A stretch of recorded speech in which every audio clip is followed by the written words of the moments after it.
Hey everyone, in this video I'm going to show you what was broken in the first ever Fix My Lab challenge.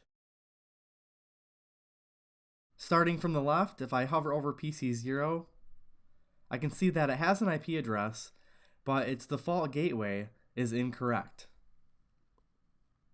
It should be 10.0.1.1, which is the IP address of router 0's G001 interface.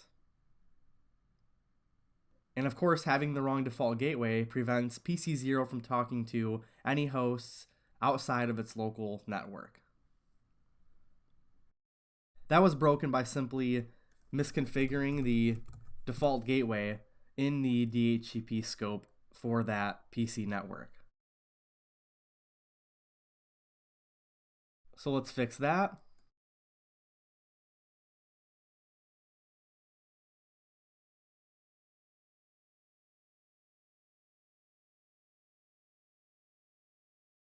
Alright, so now that I made that change, the computer is still going to be broken because computers don't frequently refresh their DHCP lease information by default.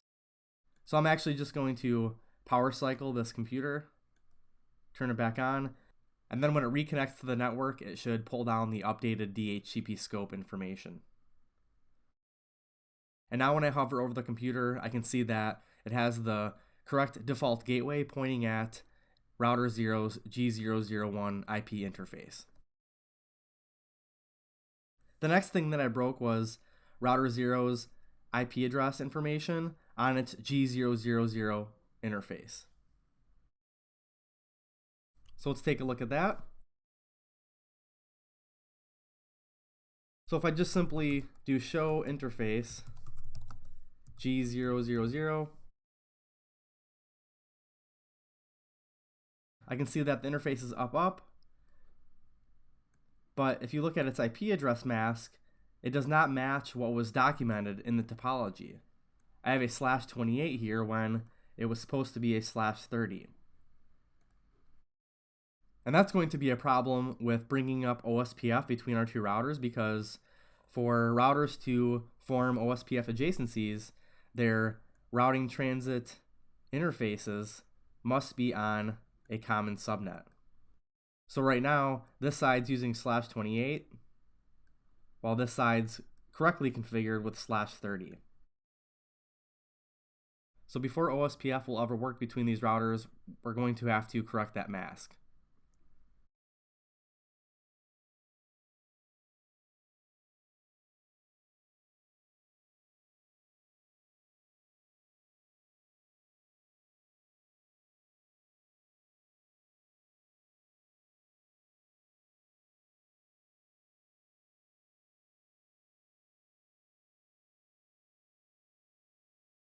Alright, so now our subnet mask is good. I'll save our configuration.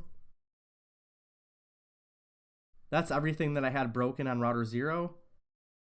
Now you'll notice that I still don't have any OSPF neighbors. Well, that's just because I have other things broken in the topology related to OSPF, which is what we're going to look at next. So if I go over to router 1 here, we'll just do show run and look at its OSPF configuration. You'll notice that it has this passive interface default command. Well, that basically disables OSPF adjacencies on all of our routed interfaces.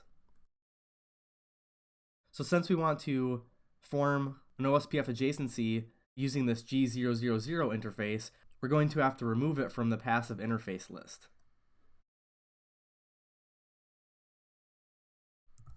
So I'll go to our OSPF configuration and I'll simply say no passive -interface G000. And we should see the peering come up, which there you go.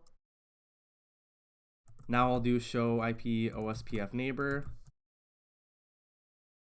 And now I see router 0 as a neighbor and OSPF is now fixed. Alright, so the last thing I broke I think is pretty obvious. If you look at the topology, I simply just had the LAN interface on router 1 in the shutdown state. So if we look at show interface G001, you can see that it's administratively down. So I'll just go to that interface and we'll say no shut.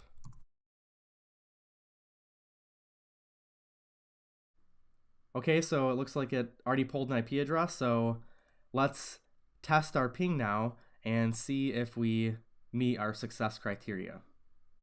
So from PC0, I'll go to desktop and command prompt, and I'll just ping our remote host.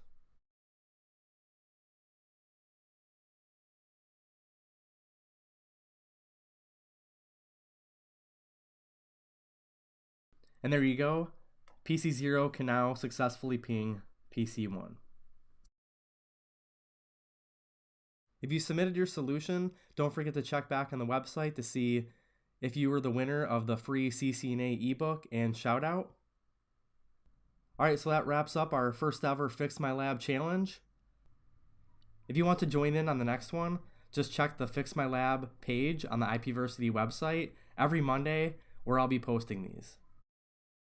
Alright everybody, take care, and I hope to see you in the next Fix My Lab challenge.